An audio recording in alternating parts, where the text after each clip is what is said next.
Hello friends, I'm Rahul. How you doing?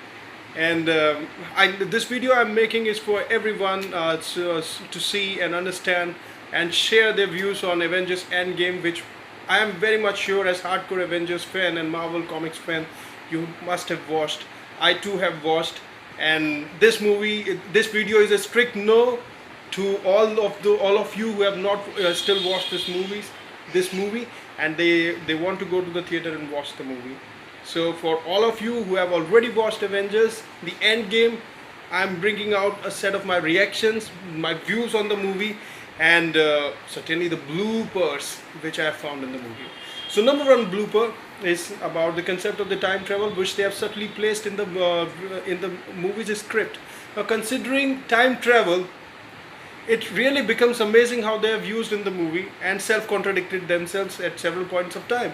The first instance is when the surviving members of the Avengers team quit the Ant-Man on his reappearance.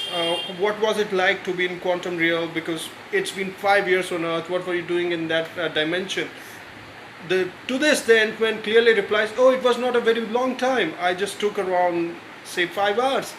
So if we use unitary method for making a rough calculation of how is it like to be in quantum realm and matching it with the time on Earth, so 5 hours if equal to 5 years on Earth, that certainly translates into 1 hour is equal to 1 year of Earth time. Now moving forward, we notice that this principle is not used effectively when we move on to the climax of the movie. We see an old Captain America emerging just after 3 seconds of time travel.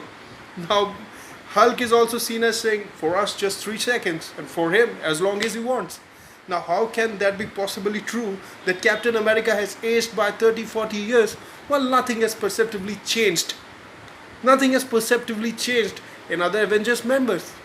So, that was quite a disappointment for me, because Marvel Comics people are known to be logically very sound and making attractive and logically very sound movies. This time I was a tad disappointed with their effort. Perhaps they have hurried too much into the movie and have not been able to work a lot on the script post the demise of great Stan Lee. Second point I raised, the second point about the blooper in the movie, is that the appearance of Gamora. Gamora had been sacrificed to get a stone, one of the Infinity Stones, from the Red Skull. Now we see in the quest of that stone, Natasha is sacrificed. Natasha does not make it back, but Gamora is back from the past and coming to the future.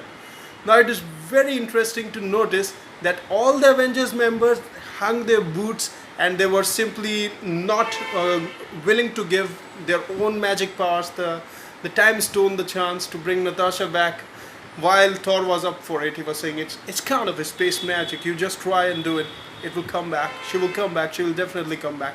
But none of the members seemed interested. While on the other hand, we can see that Thanos' daughter is coming back.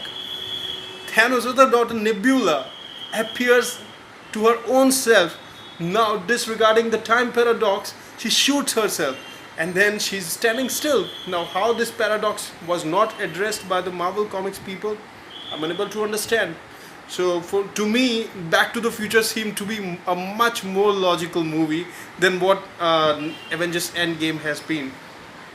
Coming back to another blooper, the number 3 blooper is how come they were making time travel with such accuracy, given that the liquid was good enough for a round trip for each person.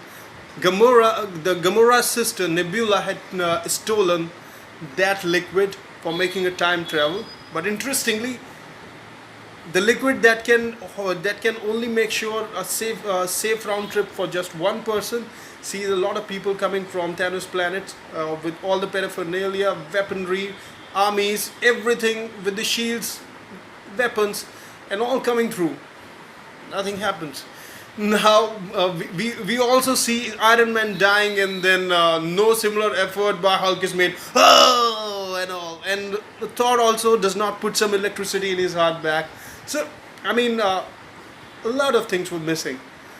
And the biggest point was, how come Captain America handles the hammer of Thor so easily this time around?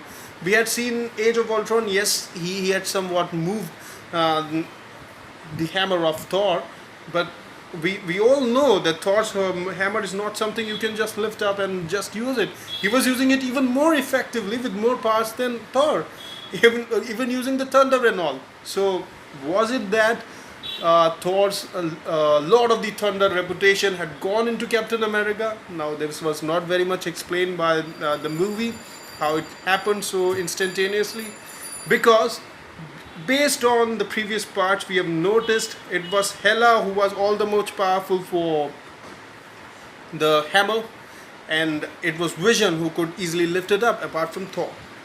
So this was not unaccounted for in the whole script. I would have wanted a lot more action to have really energized the viewers in Avengers: The Endgame, because you had a lot of superheroes coming and doing their part. There was a lot that could have been done in the climax scene. The scene should have had more length, and it was so easy getting them stones from the past for all of them. So maybe they could have made a much better script and give a fitting end to what has been an exasperating and entertaining Avengers series. We have truly loved it. We have grown with it. After Harry Potter, the one series that has kept people glued, it's definitely Avengers. So, how do you feel about Avengers: The Endgame? Do you agree with the points I have made? And do you see them as bloopers, or you have more points to add? Please do comment in the video, and keep on liking and subscribing my channel. You can hear some Bollywood songs too. Thank you.